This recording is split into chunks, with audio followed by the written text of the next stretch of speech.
It is important and very important for us to be able to stay hydrated.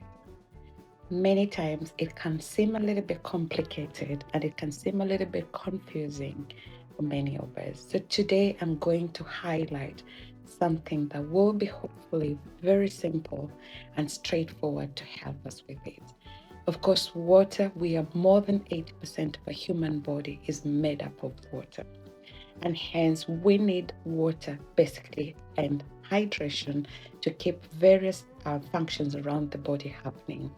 Blood is made up of water, so for blood to be effective and to do its thing, it needs water. When you get to a point where you are dehydrated, for example, you've been having bouts of diarrhea, you've not been drinking well, then it starts to be an issue because there are so many physiological functionings around your body that will be impacted.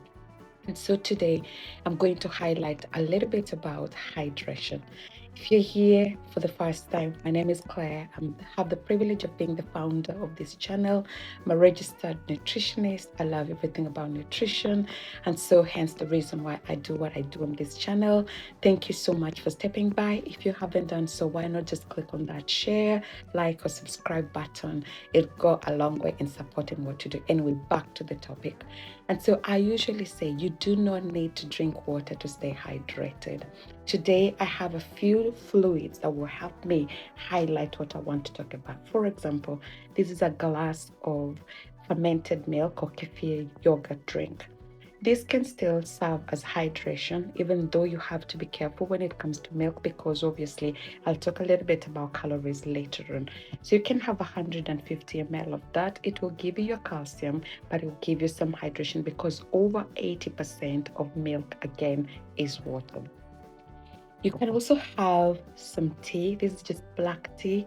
There's just a tea bag still in there. It's still steeping. I love my tea, properly well done tea. I love to feel the tannins and the caffeine if there's any in the teas as I'm tasting it. I don't like weak tea. So if I come to your house, please don't make me little light tea. Make me proper strong tea. I love my strong tea. And then the next fluid I have here is just black coffee as well. So, but coffee is again another thing to think about, but I'll come back to coffee in a minute. Again, you can have black coffee, you can have white coffee, you can have flat white, you can have cappuccino, you can have latte, you can have frappuccino, you can have mocha, you can have so many different types of variations of coffee with you. And then, of course, there's the good old days, good old, basically just glass of water. This is just pure water. It's a filtered water in a glass. There's nothing in here. It's 0 calories, and there's another fluid. So I'm going to use these 4 fluids, if I can try to arrange them in front of me to illustrate what I'm talking about. Apart from my hot drinks, I'll keep them away because I can be clumsy sometimes. So let's start off with water. 0 calories. We are made of water. So you can drink your water as much as you want. Personally, I told you guys, I need to drink more because, especially when it's hot, I suffer from heat edema. And so I need to drink more of my water. It's recommended at least 6 to 8 glasses, but don't go with the recommendation, go with the cues in your body. If you feel a little bit thirsty, or some days you may have to drink more because it's hot, some days you may have to drink less. As long as you're hydrated. You can have a glass of water just before meal time that will help you feel a little bit full, a little bit longer, and things like that. But also, don't wait until you feel thirsty to drink. Let's come back to the milk. The milk acid is going to give you calcium and vitamin D, which is good for your bone health. It will prevent things like osteoporosis. But remember also there's something called calories. So if you want to go for milk, it may be worthwhile thinking, do I want to go for full fat milk? Do I want to go for semi-skimmed milk? Do I want to go for full skimmed milk? But remember, if you have full fat milk, they haven't removed all the fat in there. They haven't done anything to it. So it might have more calorific value, but also has more nutrients in it. And so the moment they start processing, they'll have to homogenize the milk, separate the fat, and at the end of it, it interferes with the natural nutritional value. So if I was to be drinking dairy, I'm not a big fan on dairy, but I drink fermented dairy for my gut. I will go for full fat, the blue top if that makes any sense. Let's get back to coffee. As I said, there are many variations of coffee, but think about what you start adding in it and also the source of your coffee. If you're having instant coffee, that's something that is possible to have, like it to be ultra processed because it goes through so many different processes. They may add some things in there. You may want just to get your coffee beans and then grind them themselves by yourself, brew it by yourself. Or you may as well get a coffee machine. But if you have black coffee, you may find that maybe you have 2 or 3 calories in there. The moment you start adding milk, you're starting to add in calories.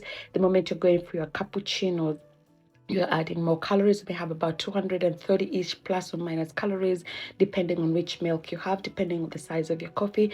If you're going for things like frappuccinos, your lattes, they start to have more calorific value in them. Coffee has caffeine, so it can bring addictions, but also it can make you stay awake. For some people, they become very resistant to coffee. They can drink it just before bed, but be careful. There's also the decaf variation, so you can have the coffee, but the caffeine has been removed or reduced, so it can be good for you if you're trying to reduce the intake of caffeine in your body. And let's go back to my favorite, which is basically tea. I drink a lot of tea. Confession is good for the soul. I'm that girl that I can stay at home with a whole flask of tea and I'll go in many, even as 10 cups in a day. Like, that's really crazy. But because I drink tea, I use normally soya milk. It has less calorific value, but also trying to comfort myself. You can have your black tea, you can have green tea, you can have chamomile tea, you can have all sorts of preparations of teas.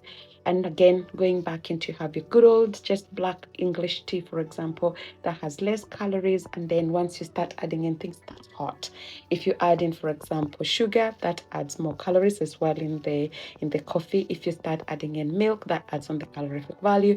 If you start adding in spices, I love Indian chai, which is something I do it the Kenyan style, having like some cinnamon, cardamom, black pepper, masala in there. It's really amazing. But just to highlight, to show you guys, you have so many options. You can also go for things like juices.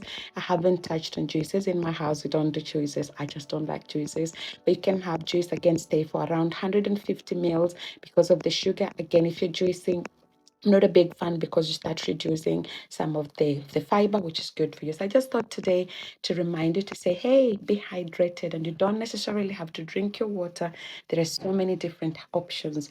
As long as you stay hydrated, that's what cheers. That's what matters.